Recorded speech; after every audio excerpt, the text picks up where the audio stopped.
Alright, so this video that we're about to watch is about the benefits that will accrue to a man if he can learn to see things through the eyes of a woman. If a man expressed a romantic preference for a submissive woman, does that make him sexist or misogynistic, do you think? No. I actually think that it's a personal preference. So as much as ladies get to have their preference and partners, so do guys.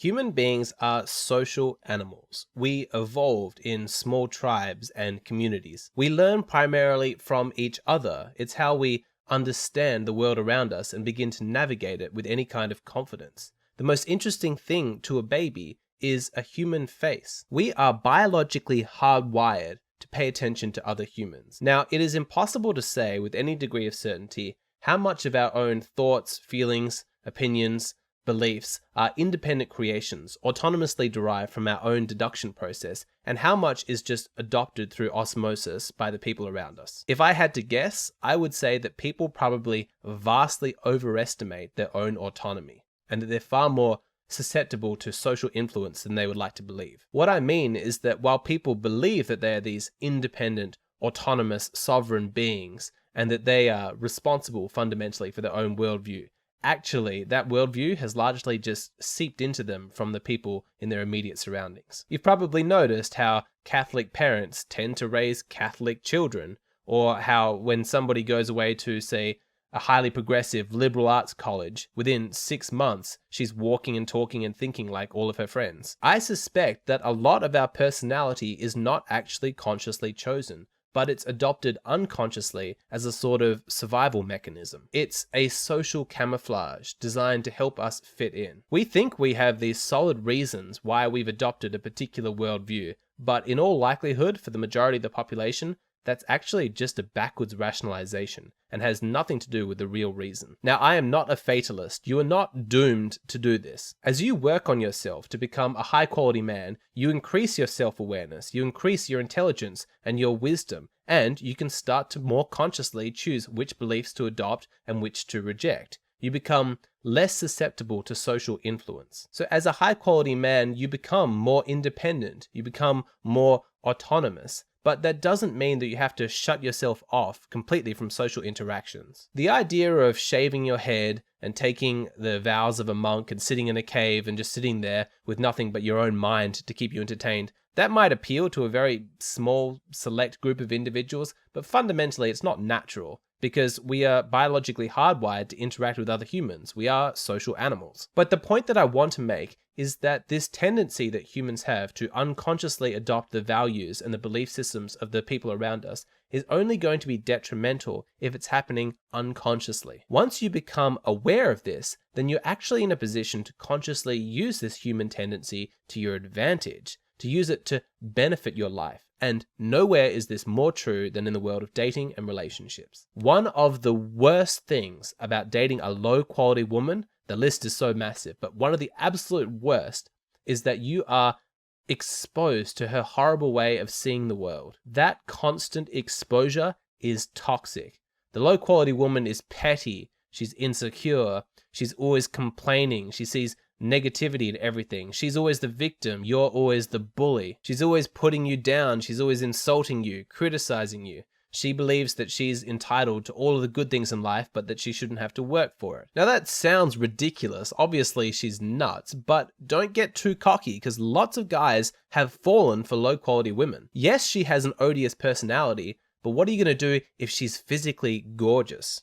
What if she spends 6 months buttering you up before revealing her true personality, at which point you're already committed, you're already in a relationship with her? Lots of smart guys still end up with low quality women because it can be a long time before she really reveals just how dark her personality is. Now, as I mentioned, spending time with a low quality woman is dangerous for a large number of reasons, but in this video, I'm just going to talk about one of them, one of the primary dangers of dating one of these low quality girls, and that is her ability to infect your worldview with her own negativity. Do not delude yourself into believing that you can listen to constant complaining, constant criticism, and somehow be immune from the effects. You might think that you're wearing some bulletproof vest and you're completely immune from all of that negativity, but her worldview are not bullets. They're not weapons, like honest fighting weapons coming at you. They're more like a noxious gas, and it just seeps into your cellular biology and starts to destroy you from the inside. Before you even realize what's happening, she has begun to shape your worldview. Maybe you start to believe all of the horrible things that she says about you, and guess what? Now your self-esteem plummets.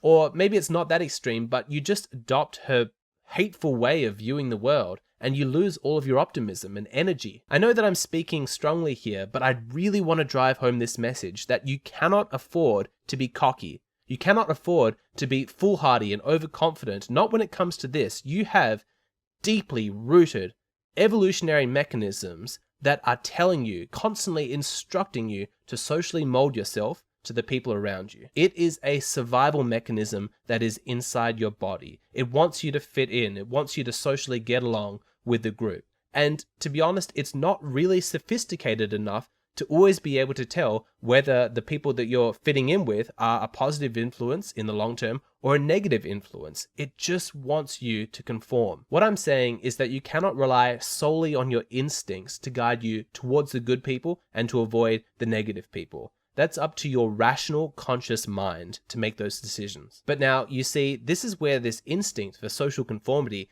can begin to be used for your favor. You can put it to good use.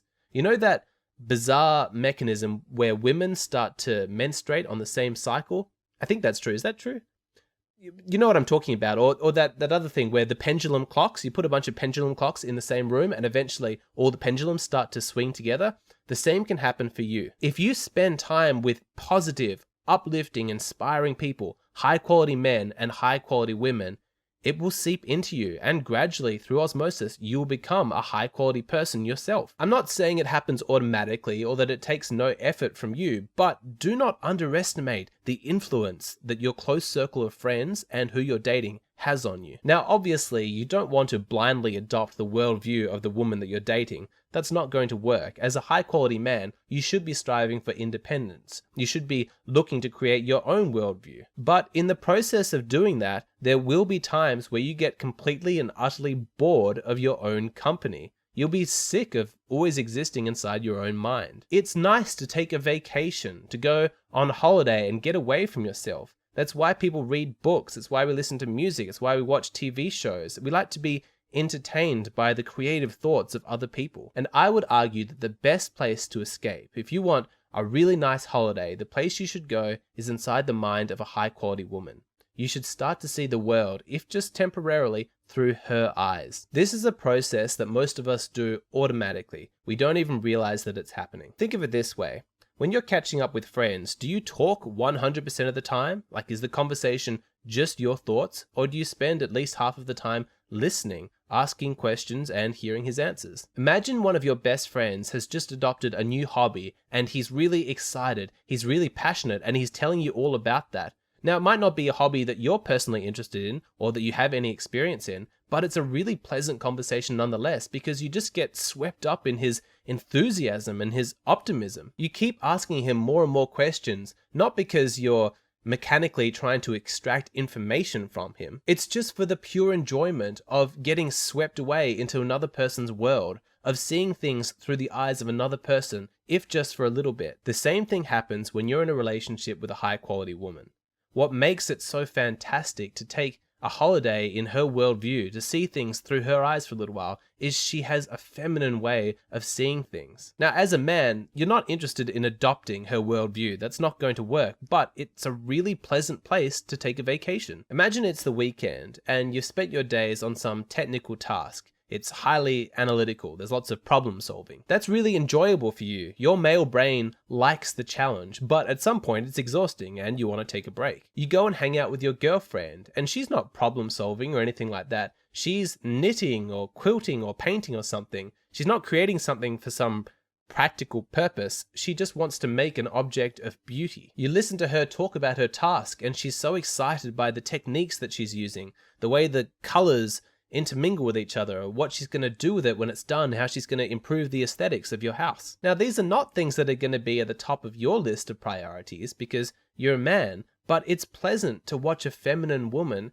be feminine. It's refreshing to see the world through her eyes, to give yourself a little holiday a little escape from yourself. It's reassuring to know that there's another person out there with a different way of seeing things, with different priorities, a completely different worldview, but that they're still happy. It helps you remember that this world is a big place. It's much bigger than just you and your mind. Imagine going for a walk with your girlfriend in the park and she stops and looks at a flower and she's just delighting in its beauty. Or she wants to go and look at the ducks in the lake. Now, with your masculine, purpose-driven mind, maybe these are details that you would have overlooked. You wouldn't have taken notice of them. And perhaps you can't find the kind of joy that she can, but still, it's nice to see things through her eyes. That's the gift that she's giving you. That pure, childlike, feminine joy in beauty is something that you can experience through her. It's incredibly refreshing. It's a really nice feeling.